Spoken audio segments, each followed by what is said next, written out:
You don't need the 369 method. You don't need to visualize. You don't need affirmations, 10,000 affirmations. You don't need crystals. You don't need zodiacs. You don't need numbers. You don't need to meditate. You shouldn't put your trust in all of these methods. You should put your trust in Allah. Assalamu alaikum. My name is Amina Liadi. This is my first video, my first ever video on YouTube. Woo! And I really wanted to tackle something that I've struggled with for years. And first of all, I want to say that this video is not in any way to like bash anybody that uses the law of attraction method. I do find that I actually believe in some of the concepts that I believe in are already embedded in the Islamic tradition. And that's basically why I'm making this video, as a reminder for us to go back to our religion and basically focus our attention on it.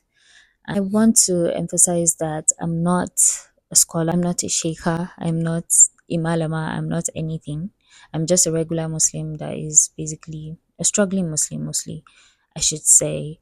A struggling Muslim, someone that is trying to get closer to Allah every day. So I don't view myself as someone that is basically perfect. So if this should come across as judgments to anybody that maybe uses the law of attraction method, please know that that wasn't the intention of this video. This video is supposed to serve as a reminder to people that are going down the rabbit hole of the law of attraction, coming from someone that has gone through that. If you don't already know, the law of attraction is a concept that suggests that our thoughts and feelings attract corresponding events into our lives. So basically, it believes that if you have positive thoughts, it attracts positive outcomes and events into your life. And if you have negative thoughts, it attracts negative events into your life. So basically, that's the main concept of the law of attraction. We as Muslims actually believe in Qadr, which is predestination, and Tawakkul. Qadr is basically a concept where you as a Muslim believes that things happen to you based on predestination, which means that it has already been written for you in Lawhul Mahfuz. So if something bad happens to you, you take it as Qadrullah, that it's something that has been predetermined for you, and you say Alhamdulillah and you move on. So, and then we have the concept of tawakkul, which is basically putting your trust in Allah. And we are encouraged as Muslims to work hard, but then we also have to have a healthy balance of working hard and having and believing in Qadr, and also having tawakkul in Allah. This balance is what is going to make it possible for us to have physical and basically spiritual success. And I feel like these two concepts are things that are basically missing in the law of attraction, because if you know the law of attraction, they keep hammering on the fact that you are in charge of your destiny, you are in control of your life. And while this is true to some extent, there's just no way that you are 100% like responsible for your life. We know that Allah is in control of everything, and this video is just meant to show us like some potholes that are embedded in the law of attraction, and hopefully create some sort of clarity for some people that are going down the rabbit hole of this law of attraction, and bring you back to the light of Islam. So what are some of the drawbacks? The first one I think that is the most important is the fact that there's a risk of shirk when you practice the law of attraction. Why is that? Because you find that on a surface level, there's nothing wrong. You just have to think positive. You just have to like monitor your thoughts and your feelings, and that's all. But then on a deeper level, when you start getting into the rabbit hole and you start following all these influencers and content creators that are basically talking about these things, you start seeing different methods. Basically, they encourage you to do certain things that are not encouraged in Islam. They start telling you to focus on your zodiacs. They start telling you to focus on certain numbers, basically 777, 10, 10, 10, 11, 11, 11, things like that. And they start telling you to like use crystals, put a rock inside your purse, and before you know it, you would have money. And all these things are bordering on shirk.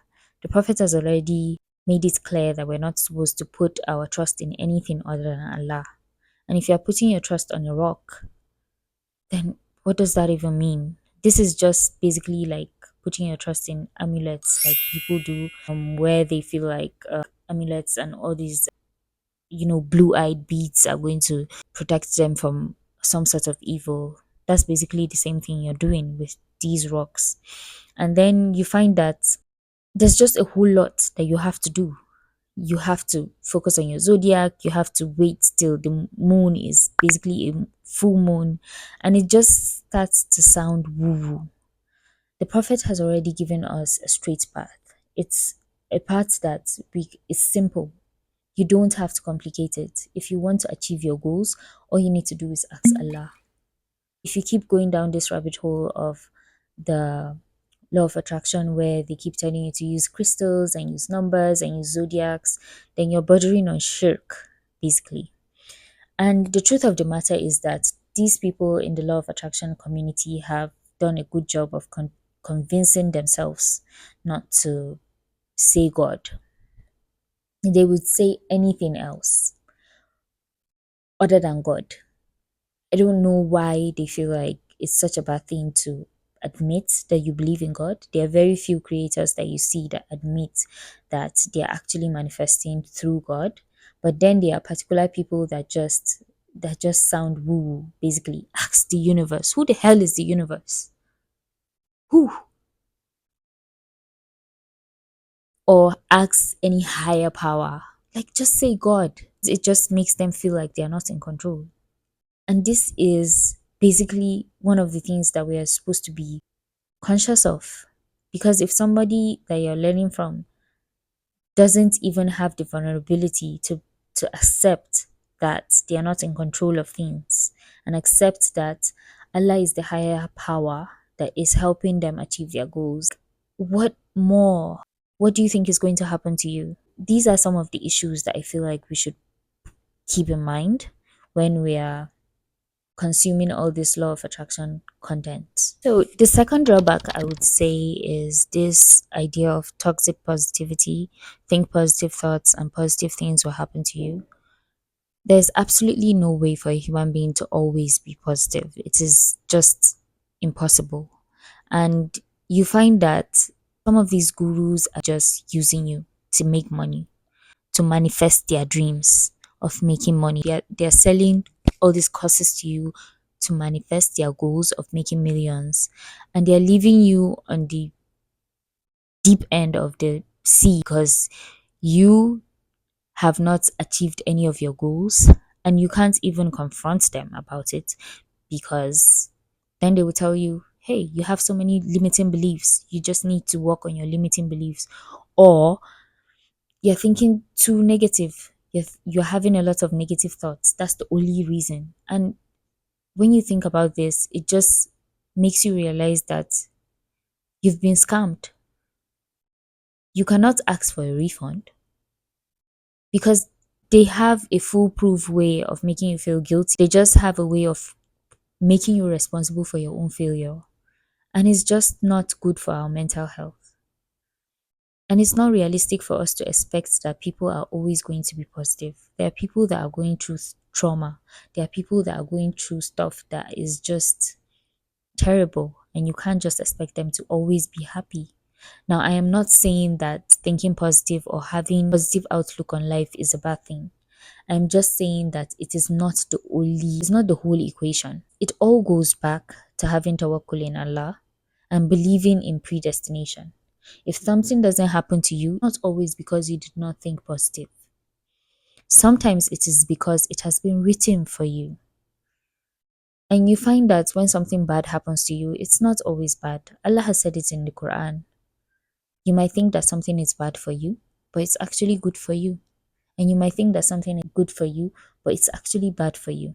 How many times do you meet people that get married, but then they end up getting divorced, even though they loved each other in the beginning? This is because we as human beings have no hindsight of what exactly is going to happen in the future. Only Allah knows that. And that is why we are supposed to have full tawakkul in Him and release that control, that sense of control that we feel like we have. All we can do is work hard and put our trust in Allah. And that's the only thing you need. It's impossible for you to always be happy. And does that mean that every time you have a negative thought, something bad is going to happen to you? That's not a very healthy way of living. If you had a child, would you say that to them? Anytime you're sad, something bad is going to happen to you. That's terrible. So why are you doing that to yourself? Another drawback that I find is that a new method is always coming out. There's always a new method of law of attraction that is going to help you come closer to your goals.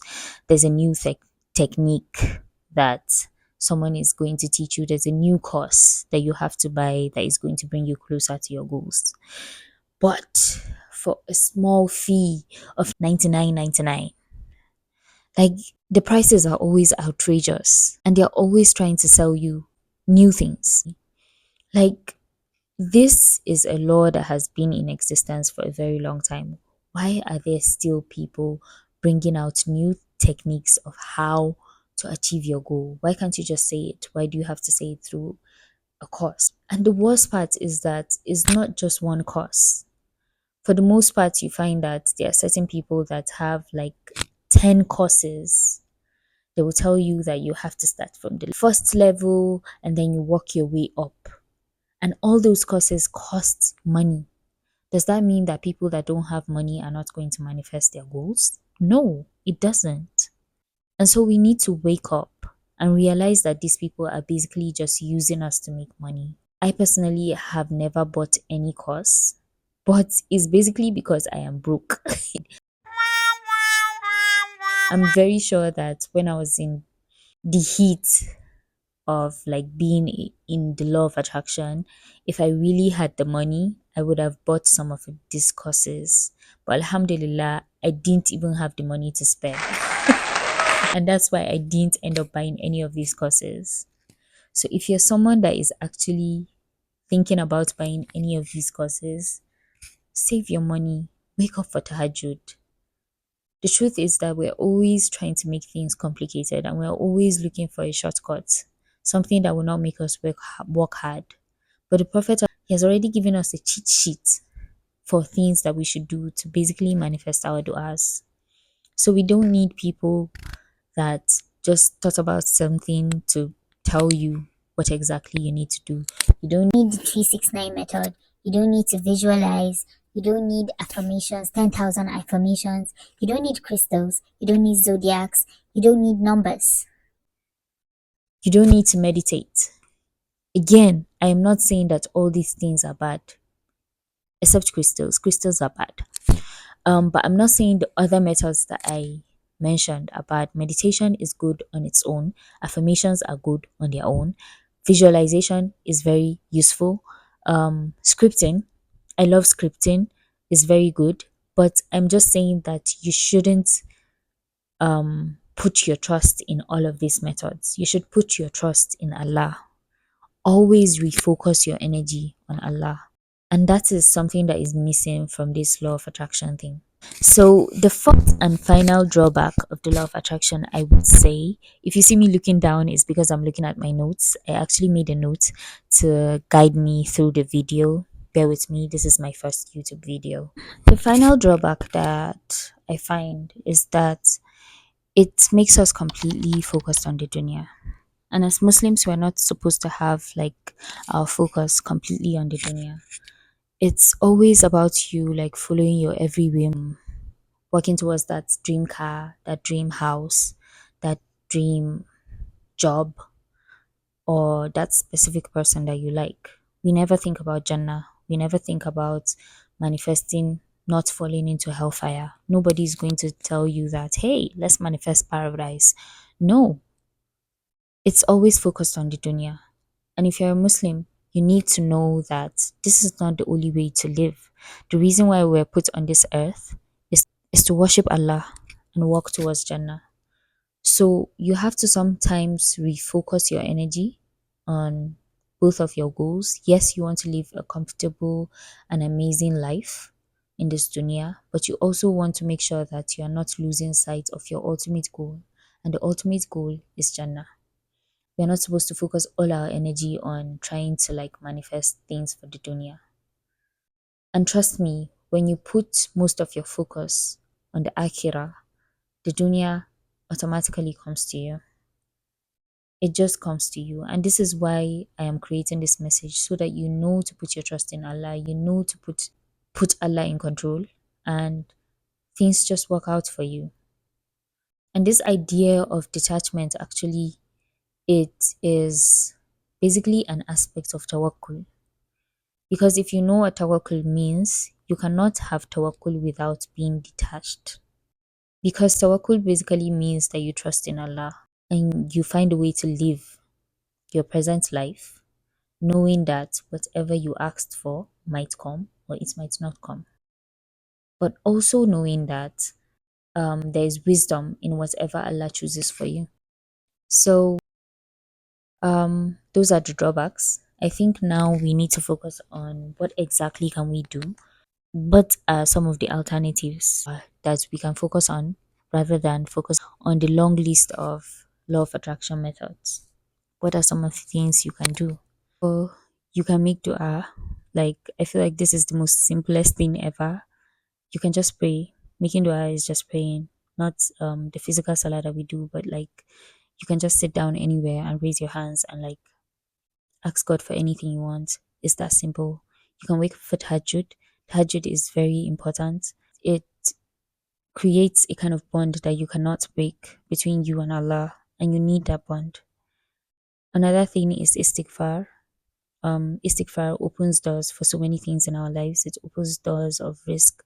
It protects us from evil. It makes it easier for our du'as to be accepted. So that's something else you should focus on. You also have to have husnul zan. It's just about like having a good opinion of Allah, having a good opinion of Allah in the sense that you know that whatever it is that you asked for, going to Allah is going to provide you with it, or even something better than it. I feel like I've been rambling for a long time, but the point I'm trying to drive home is that the law of attraction is not the way that you get your goals met. You need to create a strong connection with Allah, and that is how you would get to crush your goals. I felt the need to make this video, even though it's not something that I feel like is part of my niche for this channel, because I said I was going to make content on like for moms that are trying to find themselves, but then this is something that I struggled with as a mom, and that's why I felt the need to make this video. And I'm making this video because I've realized that the law of attraction is gaining traction. Like everywhere you look, there's always someone like applying some method from the law in one way, shape, or form, like on TikTok, on Instagram, it's everywhere. And I've also noticed the rise of like Muslims using the law of attraction. I'm not here to tell you that it's good or bad. I'm just here to tell you that that is not the most important thing that you should be focusing on. You are supposed to be focusing on Allah, your relationship with Allah, and making dua to Allah, knowing that everything is in Allah's hands. This is my first video. So I really do hope that I was able to drive this point home.